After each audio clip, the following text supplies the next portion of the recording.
The fourth studio album from the rapper, songwriter and producer Joseph Jr. Adenuga, or more commonly known to you and me as Skepta, sees his return 5 years after his last album. Since then, Skepta's career has seemingly gone leaps and bounds above what anyone could have expected, making waves over the pond, catching the attention of the likes of Drake and Kanye West. The group Boy Better Known, of which he is affiliated with, have gone from strength to strength, especially after their 2014 Red Bull Culture Clash victory, and within those 5 years, that has now culminated with this new album, Konnichiwa, a reminder to those that whilst grime may have lost its footing in commercial radio, it's still alive and well, and its heart is still beating strong. Analysing the lyrics, the album doesn't follow a specific arc, and nor does it pertain to any one theme in particular. It's very scattershot in that regards, but thankfully this doesn't in any way derail the project. If there was one constant throughout this album, it's Skepta focusing in on his career and his rise through the ranks as one of grime's top players. The titular opening track sees Skepta addressing the listeners, detailing events that have been happening in his life since the release of his last album 5 years ago up to the release of this new one, which include previous festival performances, a stint at the Brits alongside Kanye West, touring and performing along with a myriad of other events. Corn on the Curb, featuring fellow grime artists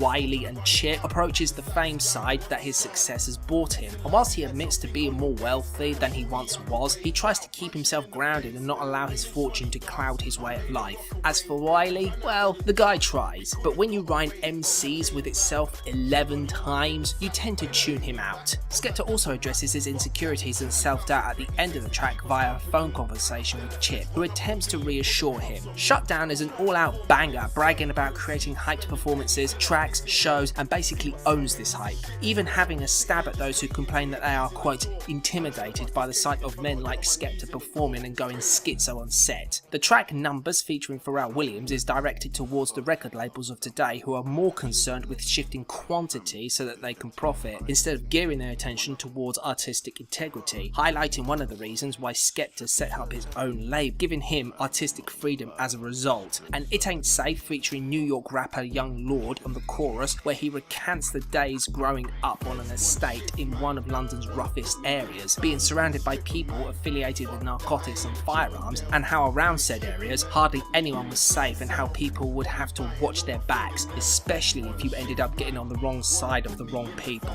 Other noteworthy tracks include Lyrics, featuring up-and-coming grime artist Novelist, where Skepta harkens back to the early days of the grime scene where diss tracks were the norm. Both men bolster their lyrical skills when it comes to said tracks. Crime Riddim is a mini vignette about Skepta being arrested by the police after a bust-up in the club, which leads to the man being strip-searched, ending on a funny recording of Skep and some American arguing whilst playing an FPS game. The track Man shows Skep brushing off anyone who tries to affiliate with him, making it clear that he only associates with those he knows and fully trusts. That's Not Me, featuring Skep's brother JME, responsible for one of my favourite albums of last year, dismissing a bunch of labels that the two have had put on them over the years. And Detox, featuring fellow collaborators from his affiliated group Boy Better Known, lists off a bunch of everyday vices that he and his crew attempt to give up, but ultimately find themselves continuing to return to. Being a grime album, you've got the atypical synth bass lines that are present throughout the entirety of this album, providing plenty of bangers and heavy beats that are groove heavy and very enjoyable,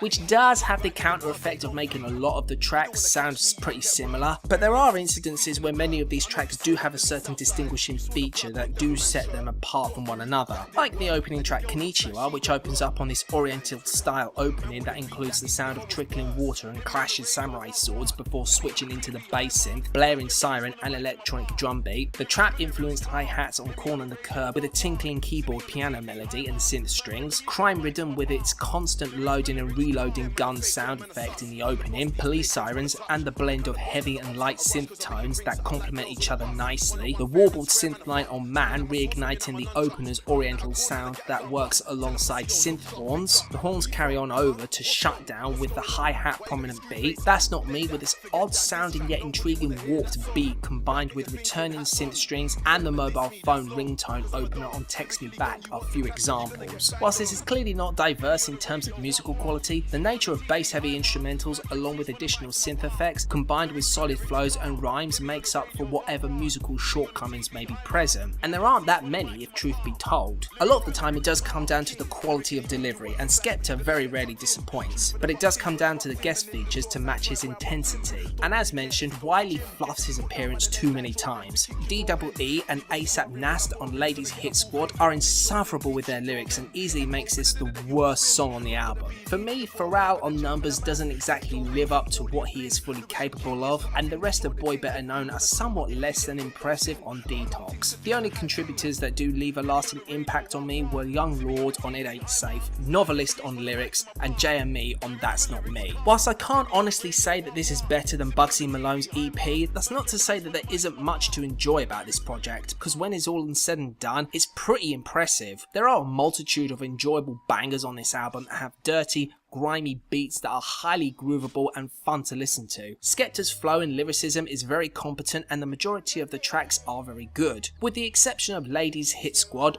obviously, Text Me Back, which is another below par track that isn't flattering to Skepta's character whatsoever, and even Numbers, which I honestly don't find all that impressive. This is definitely a strong return from the guy and is a project that definitely shows that grime is by no way a dead horse that's still being flogged. Overall, I score this album a 79 out of 100.